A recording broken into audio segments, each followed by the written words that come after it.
Hi friends, welcome to our channel. நீங்க நம்ம சேனல்ல முட்டைக்கோஸ் கபாப் எப்படி செய்யலாம்னு பார்க்கலாம். அதுக்கு முன்னாடி நம்மளோட சேனலை ஃபர்ஸ்ட் டைம் பார்க்குறவங்க கீழே உள்ள சப்ஸ்கிரைப் பட்டனை கிளிக் பண்ணிக்கோங்க. பக்கத்தில் உள்ள பெல் ஐகானையும் கிளிக் பண்ணிக்கோங்க. வாங்க வீடியோக்குள்ளே போகலாம். ஃபர்ஸ்ட் ஒரு பாத்திரத்தில் ஒரு கப் அளவுக்கு துருவின முட்டைக்கோஸ் சேர்த்துக்கோங்க. இந்த மாதிரி நல்லா துருவி சேர்த்துக்கோங்க. இப்போ இதில் ஒரு உருளைக்கிழங்கு அதை பாயில் பண்ணி துருவி சேர்த்துக்கோங்க. இப்போ இதில் 2 ஸ்பூன் அளவுக்கு சோள மாவு,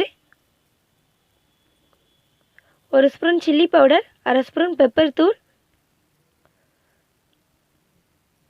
உப்பு தேவையான அளவு அதையும் உள்ள சேர்த்துடலாம். சேர்த்து நல்லா கலந்து விடுங்க. இதில் தண்ணி எதுவுமே சேர்க்க வேண்டாம். இப்படியே நம்ம நல்லா கலந்து எடுத்துக்கலாம்.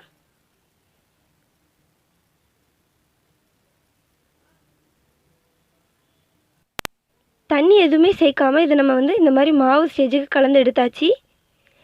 இப்போ கையில் கொஞ்சமாக எண்ணெய் வச்சுக்கோங்க. இப்போ நம்ம ரெடி பண்ணி வச்சுருக்க மாவுலேருந்து குட்டி பால் ஷேஃபாக உருட்டி எடுத்துட்டு அதை நம்ம கையில் வச்சு இந்த மாதிரி லைட்டாக அமுத்தி விட போகிறோம்.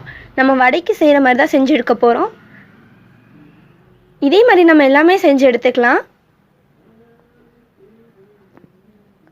பாருங்கள் ஃப்ரெண்ட்ஸ், நம்ம எல்லாமே செஞ்சு எடுத்தாச்சு. இப்போ இதை ஷாலோ ஃப்ரை பண்ண போகிறோம். நீங்கள் டீப் ஃப்ரை கூட பண்ணிக்கலாம். நாங்கள் இன்றைக்கி ஷாலோ ஃப்ரை தான் பண்ண போகிறோம்.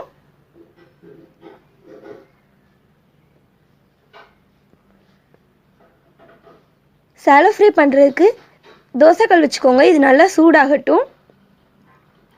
தோசைக்கல் நல்லா சூடானதுக்கப்புறமா மேலே கொஞ்சமாக எண்ணெய் சேர்த்துக்கோங்க. எண்ணெயும் நல்லா சூடாகட்டும். எண்ணெய் நல்லா சூடாயிருச்சு. இப்போ நம்ம ரெடி பண்ணி வச்சுருக்க கபாபை இந்த மாதிரி வச்சிடலாம்.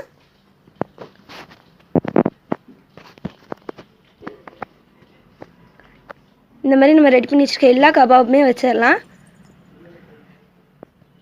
எங்களுக்கு 1 கப் கேபேஜுக்கும் 1 உருளைக்கிழங்குக்கும் 8 கபாப் கிடச்சிருக்கு.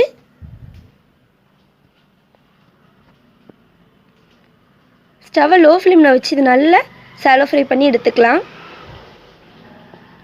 இந்த மாதிரி எண்ணெய் எல்லா பக்கமும் படுற மாதிரி சுற்றி விட்டுக்கோங்க.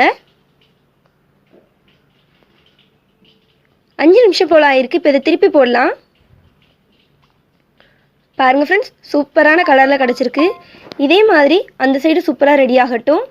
நம்ம எல்லாமே திருப்பி போட்டுக்கலாம்.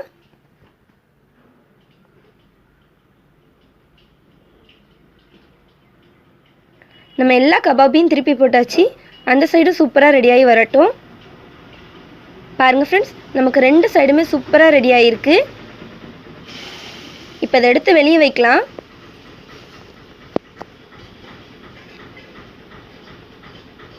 பாருங்கள் ஃப்ரெண்ட்ஸ், நம்மளோட ஈவினிங் ஸ்நாக்ஸ் முட்டைக்கோஸ் கபாப் எவ்வளோ சூப்பராக ரெடி ஆயிடுச்சுன்னு.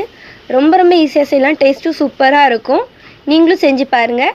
இந்த வீடியோ உங்களுக்கு பிடிச்சிருந்தா தாயம்மாள் சமையலுக்கு சப்ஸ்கிரைப் பண்ணுங்கள், லைக் பண்ணுங்கள், ஷேர் பண்ணுங்கள், கமெண்ட் பண்ணுங்கள். தேங்க்யூ.